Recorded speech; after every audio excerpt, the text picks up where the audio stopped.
Hi people, it's Sarkovist here with another Ramble play video, and this really came out of the blue. My microphone just happened to be on the table and I thought, I might as well make another video because I'm doing some pretty mundane tasks in Assassin's Creed right now. But I also wanted to share a piece of information I got from a Reddit post. I think it's quite a well-known one by now.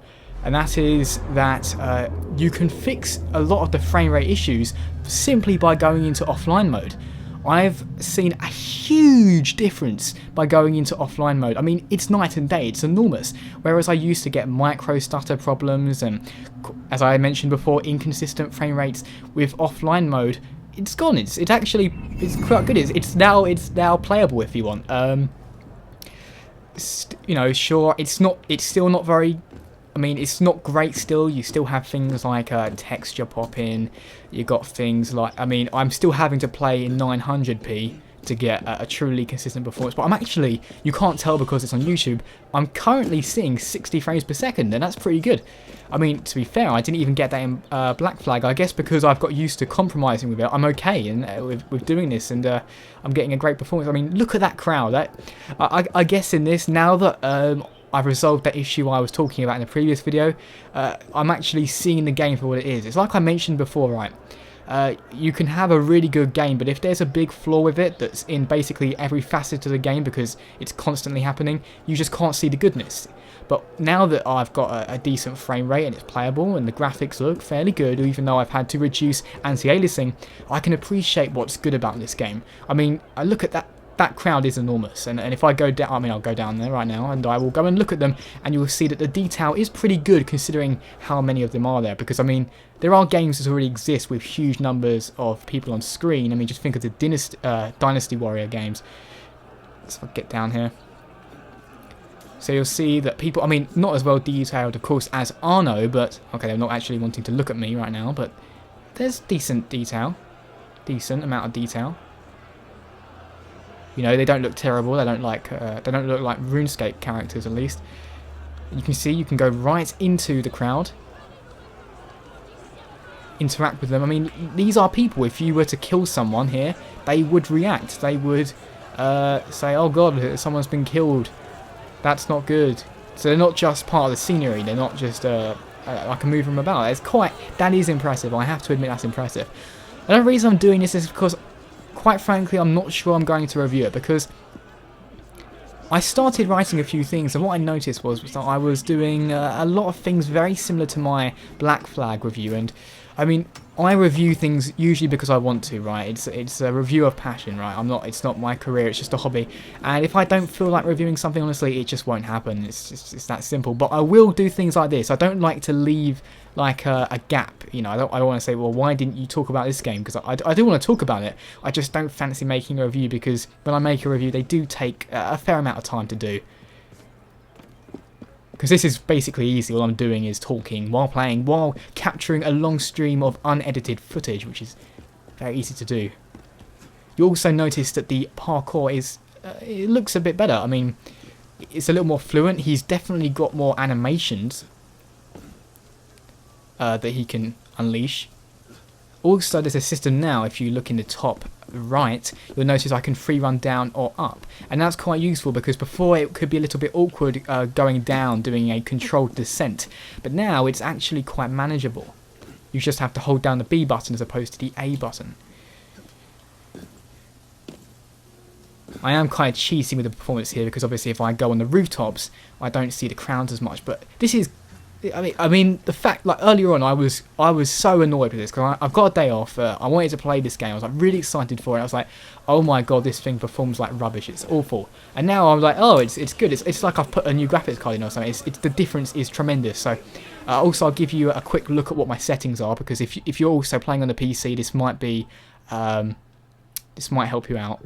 So if I go into graphics, you'll see I've got my resolution to 900.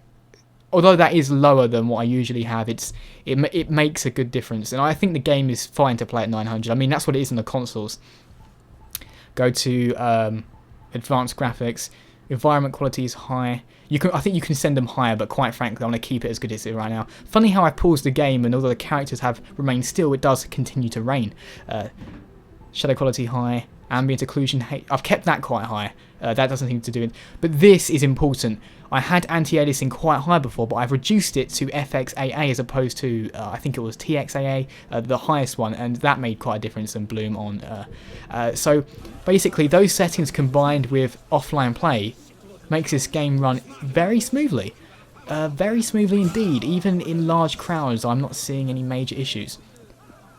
Which is, to be fair, that's a big selling point for the game, because I've done a lot of research on this actually. I spent at least an hour looking at what people are experiencing with this, not just on the PC, also on the consoles. And apparently you can do this on the console as well. You can go into offline mode, and that does make a difference. But it's shocking that they released a game that would perform at a frame rate lower than 30, because the thing is, there's this thing going around where developers like to say 30 frames per second is more cinematic than 60. And you know, the thing is, that is kind of true, but the thing is, when you're playing a game, you don't so much want a cinematic experience, you want a fluent experience. During a cutscene, it's okay. I mean, if the frame rate drops during a cutscene, it's not so bad, because it's not actually affecting you. Maybe it's slightly less sightly, but it's not ruining the game for you. But having a low frame rate where you're trying to play, that just disrupts you. It makes the experience feel less responsive. And that was another big issue I was having with the game, because it was stuttering all the time and the frame rate was low. It made it so the combat was really, really awkward. I'll say now that the combat, I don't think I've unlocked enough of the abilities to say it's great, but it's different. But I think it's because I've played Shadow of Mordor, and Shadow of Mordor had very good combat, and I didn't expect this to come close to it. I'm not sure what I'd say against Black Flag. It's difficult to compare this to Black Flag. Now that I've got the performance under control, that's good. I mean, there are aspects of it that look better than Black Flag. In fact, what I'm going to do right now is show you what it looks like in morning, because at the moment I'm in like rainy afternoon, but the game does look very, very impressive during the morning. So, oh, okay, apparently I'm already in the morning. Try and go afternoon. It's not. Oh no, oh wait, I think I have to do. What? I'm selecting it, but it's not. Okay, there we go. Yeah. Oh, some dodgy textures in the background. I can see dodgy textures in the background, and that's with textures on high, by the way. Are they gonna fade in? Are they gonna fade in? Oh, that's not good. That's very obviously poor. I think the reason you don't see that as much is because usually buildings that are in the distance are hidden behind other buildings.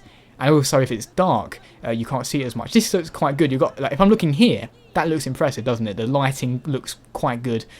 You've got people in the streets. This is the kind of thing they will screen cap. I think my dog's barking in the background. Sorry if you can hear that.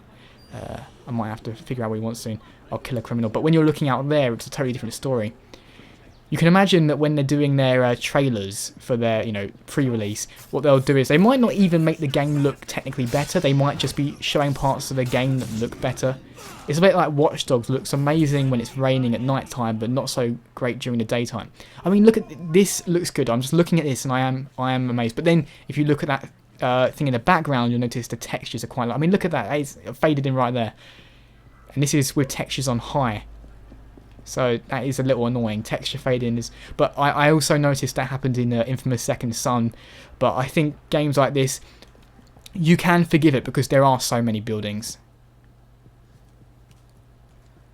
You got to be quite brave to allow your game to be this exposed in the sunshine, because the thing is about it, it means you're really showing off the blemishes, the details, the flaws. So it is commendable to allow you to choose a setting which is, oh my god. I thought only I was allowed to kill people randomly for fun. You bastard. There you go. Cool. One thing I have unlocked, I don't think this is a spoiler in any way because it was basically advertised, is the Phantom Blade, which I've run out of ammo for, so I can't show you. It's basically the hidden blade, but you can actually fire it, which is quite cool. Oh.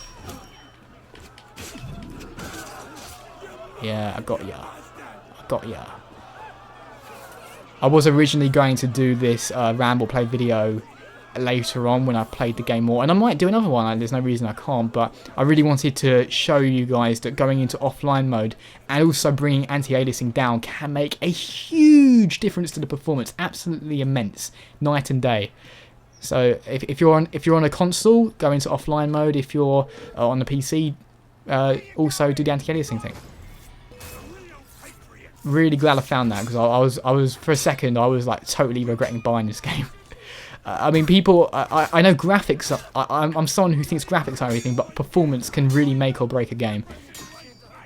Even people, because the thing is, some people think they don't care about performance, but when you go into the sub 30s, you'll care. You will care.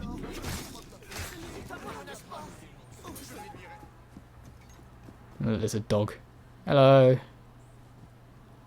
You don't look as stunningly well rendered as the one in Ghost. Okay, I'll go for there. Yeah, I do quite like the lighting in this game. I think the lighting's well done.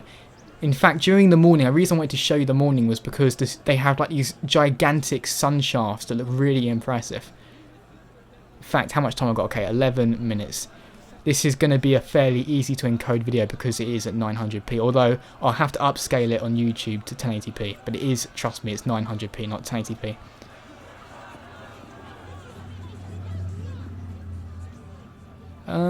Looking around for things to do. I was originally going to do useful things, but I have basically just run around the town. Let me talk about something totally off topic. It's because I don't know if anyone watches this, but I've been watching Doctor Who recently, the one with the new Doctor Peter Capaldi. That recently finished, actually. I really enjoyed that series. I really like the new Doctor. I thought some of the episodes were a bit dodgy. There was one, I don't remember the name of it, but the one where London was overgrown with greenery. It was one of the last ones, actually. I just thought there was no major enemy. I think a tiger turned up, and then what did Danny do? He did something really stupid to scare it away. I can't remember. A comment if you've watched that and you know what I'm talking about. But I remember him doing something really weird and he just ran off. Also, I don't think in the last episode they conveyed a good sense of threat with the Cybermen, because there was an episode at the end of series 2 that was like Doomsday when they really conveyed the danger of the Cyberman invasion, but they did not do that in the last episode of was it series 8? I think it was. I hope it was series 8. I think the best episode of Series 8, actually by quite a lot, was the second one, was the Dalek episode. I thought, not only do I like Daleks, but it really shone a harsh light on Capaldi's Doctor. You know, like he's a slightly darker Doctor. He made light of someone dying. He was very cold and calculated, but he ultimately got people through it. Okay, I think it's a good time to end this video now. Sorry for going completely off topic at the end there of some Doctor Who talk. I might make a dedicated video at some point because I do really like Doctor Who.